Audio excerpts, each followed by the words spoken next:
రవి, శృతి ఇంట్లో బంగారము కొట్టేసిన వాళ్ళెవరో తెలియాల్సిందే అనుకుంటూ ఉంటారు.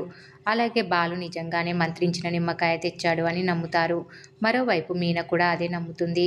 అయితే బాలు ఆ నిమ్మకాయ కొన్నది నేను, స్వామీజీ లేడు, ఎవరు లేరు, కావాలని అలా చెప్పాను అని నిజం రివీల్ చేస్తాడు. దాంతో మీన మురిసిపోతుంది. ఎంత తెలివైన వాడో అని నా భర్త అని పొంగిపోతూ ఉంటుంది మీన. ఇక శృతి, రవిల గదికి వెళ్ళి వాళ్ళకు కూడా నిజం చెప్తుంది మీన. స్వామీజీ, మీ బాలు అన్నయ్య రవి మీ పెద్దన్నయ్య నిజం చెప్పాలని అలా చేశారు. మీరు బాగా గమనించారో లేదో కానీ మీ పెద్దన్నయ్య గదిలో నుంచి కూడా రావడం లేదు ఆ నిమ్మకాయను చూసినప్పటి నుంచి అని మీనా అనగానే, శృతి నిజమే మీనా, నాకు అదే అనిపిస్తుంది అంటుంది. సరే, బాలు స్కెచ్ వేశాడు కదా, దొంగ ఎవరైనా దొరికేస్తారులే అని నమ్మకం వ్యక్తం చేస్తుంది శృతి. రవి కూడా అదే అంటాడు.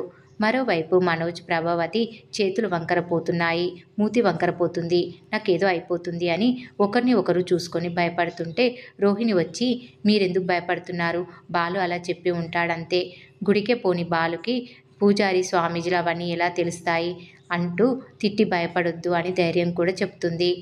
ఇక నిద్రపోతారు ఎవరికి వారు. అయితే మనోజ్కి తాను వీలు చైర్కి పరిమితమైనట్లు కలొస్తుంది. మరోవైపు ప్రభావతికి కూడా అదే కలొస్తుంది. దాంతో భయపడి ఇద్దరు హాల్లోకి వస్తారు.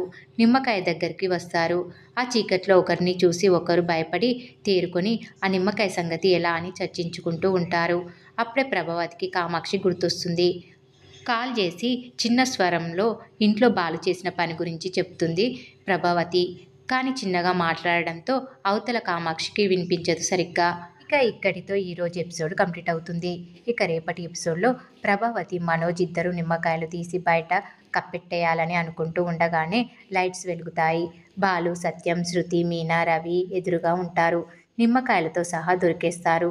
బాలు కోపంగా మనోజ్ని, సిగ్గు లేదురా నా పెళ్ళాం నగలు అమ్ముకోవడానికి అని తిడుతుంటే, మీనా ప్రభావతిని, నా నగలు తీసి ఆయనకిచ్చింది మీరే కదా అంటుంది.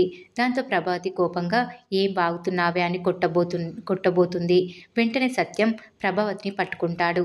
లాగి యువతలికి తోసేస్తాడు. వెంటనే మనోజ్ ముందు నిలబడి, నగలు అమ్మేశావా అంటాడు సత్యం. బాలు ఒకటి ఇవ్వబోతుంటే, అవును, ఆ నగలు అమ్మేసింది నేనే అని చెప్తాడు. అంతేకాదు, ఈ విషయం అమ్మకు కూడా తెలుసు అని ప్రభావతిని ఇరికించేస్తాడు. అక్కడితో ఎపిసోడ్ అయిపోతుంది. నగలు ఇచ్చింది అమ్మే అని చెప్తాడో ఏమో కానీ దొంగలైతే దొరికేశారు. మరి ఏం జరగబోతుంది అనేది రేపటి ఎపిసోడ్లో తెలుసుకుందాం. ఈ వీడియో కనుక మీకు నచ్చినట్లయితే లైక్ చేయండి, షేర్ చేయండి, సబ్స్క్రైబ్ చేయడం మాత్రం మర్చిపోకండి. Please subscribe.